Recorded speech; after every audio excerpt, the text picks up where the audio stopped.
주요 7개국 G7 정상회의가 현지 시간 11일 영국에서 열립니다. 미국이 G7을 통한 대중국 공동전선 구축에 초점을 맞춘 가운데 중국이 촉각을 곤두세우고 있습니다. 베이징 연결해서 분위기 살펴보죠. 임광빈 특파원. 네, 베이징입니다. 네, 우리나라도 초청국 자격으로 G7 정상회의에 참석을 하는데요. 중국이 다양한 분석을 내놓고 있다고요. 네, 오늘 아침 중국의 주요 매체들도 G7 정상회의 관련 소식을 전했는데요. 관영 글로벌타임스 신문은 전문가 인터뷰를 인용해 한국이 미국 주도의 반중 전선에 합류하지 않을 것이라는 전망을 내놓았습니다. 한국은 중국과의 경제 무역 기회를 소중히 생각하기 때문에 문재인 대통령은 미국의 이익을 충족시키는 위험에 대해 합리적이고 냉정하게 판단할 것이라고 주장했습니다. 앞서 중국 왕이 외교부장은 정용 외교부 장관과 통화에서 미국의 인도태평양 전략을 비난하며 한중 간 정치적 공감대를 강조하기도 했는데요. 특히 양국은 우호적인 이웃이자 전략적인 파트너로서 정치적 공감대를 지켜나가야지 남의 장단에 끌려가서는 안 된다, 이렇게 말을 했습니다. 지난달 한미 정상회담에서 한국이 대만을 언급한 데 이어서 미국 주도의 선진국 모임에 참여하며 한미가 밀착하는 모습을 보이자 견제에 나선 것으로 풀이되고 있습니다. 我们希望有关国家能够摒弃意识形态的偏见，客观理性地看待中国，为推动国际抗疫合作、促进世界经济复苏、帮助发展中国家加快发展，多做一些实事。 네, 한편 미국이 대만과의 교역 강화를 위해서 무역협상 재개도 선언했습니다. 중국이 이에 대해서 발끈했다고요. 네, 중국의 반발에도 미국과 대만의 무역 대표들이 공개 대화에 나서고 있는데요. 캐서린 미국 무역대표부와 덩전중 대만 무역협상 판공실 대표는 어제 화상회의를 열고 수주안의 무역투자 기본협정회의를 열기로 합의했습니다. 무역투자 기본협정은 통상 자유무역협정 FTA의 전 단계라는 평가를 받는데요. 미국과 대만은 1994년 협상을 시작한 이래 10차례 회담을 진행했고 트럼프 행정부 당시 중단됐다가 수년 만에 다시 재개가 되는 것입니다. 중국은 불편한 속내를 그대로 드러냈는데요. 중국 외교부 자오리젠 대변인은 지난 8일 미국은 하나의 중국 원칙에 따라 대만과 어떠한 공식적 왕래도 즉각 중단하라고 경고하기도 했습니다. 네, 이렇게 미국은 반대중국 견제를 강화하고 있고 중국은 반외국제재법을 만들어서 곧바로 시행에 들어갔죠. 그렇습니다. 중국의 반외국제재법은 미국이 화웨이 등 중국 기업들의 부품 수입을 제한하고 신장 위구르족 인권 문제 등을 이유로 이 지역 면화 수입을 금지하는 등 중국에 대한 제재를 강화한 데 대한 맞대응이라고 볼 수 있습니다.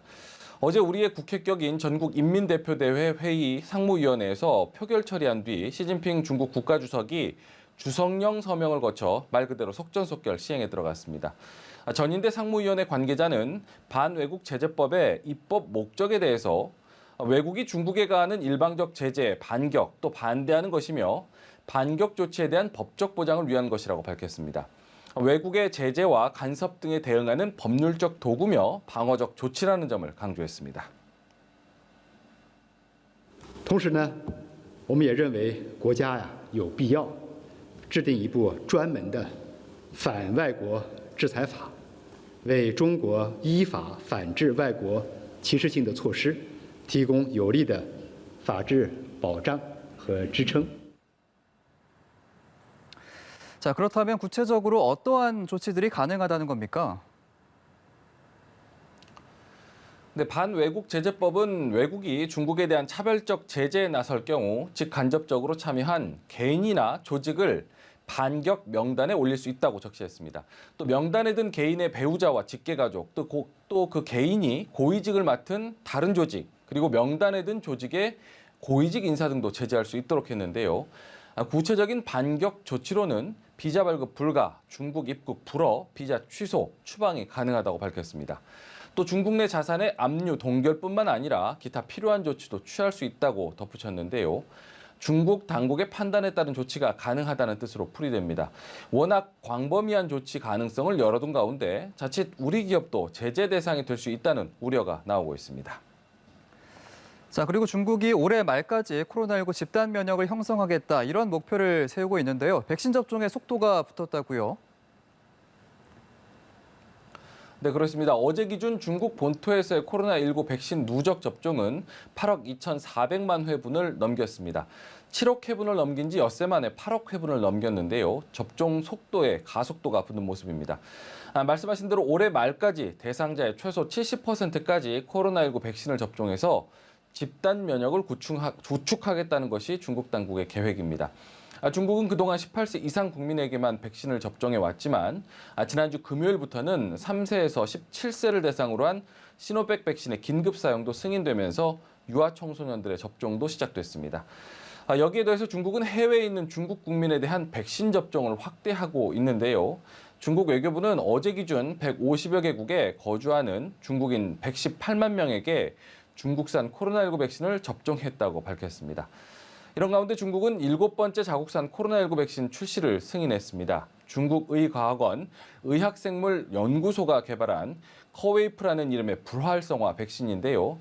커웨이프 출시로 중국의 불활성화 백신 연간 생산 능력은 60억 회분 수준에 이를 것이라는 관측이 나오고 있습니다. 네, 이렇게 백신 접종의 속도를 내면서 관광 산업도 빠르게 회복을 하고 있죠. 네, 올해 초 음력 새해까지만 해도 코로나19의 재확산 조짐의 이동에 신중한 모습이었는데요. 강력한 통제 조치로 코로나19 확산세가 잡힌 이후에 여행 수요가 폭발적으로 늘고 있습니다. 다음 주 월요일 단오절에 맞춰서 중국에서는 주말부터 사흘간 연휴를 즐기게 되는데요. 1억 명 이상이 국내 여행에 나설 것이라는 전망이 나왔습니다. 중국의 온라인 여행사 시트립에 따르면 단오절 연휴 여행 예약이 지난해보다 135% 급증했는데요. 코로나19 이전인 2019년과 비슷한 수준으로 회복된 것입니다. 이런 분위기는 지난달 초 닷새간의 노동절 연휴 때도 이미 확인이 됐습니다. 베이징 만리장성을 비롯한 주요 관광지는 말 그대로 사람들에 떠밀려 다닐 정도로 인산인해였는데요. 코로나19로 내내 움츠렸던 관광업계는 이번 단오 연휴 특수도 기대하는 모습입니다. 지금까지 베이징에서 전해드렸습니다.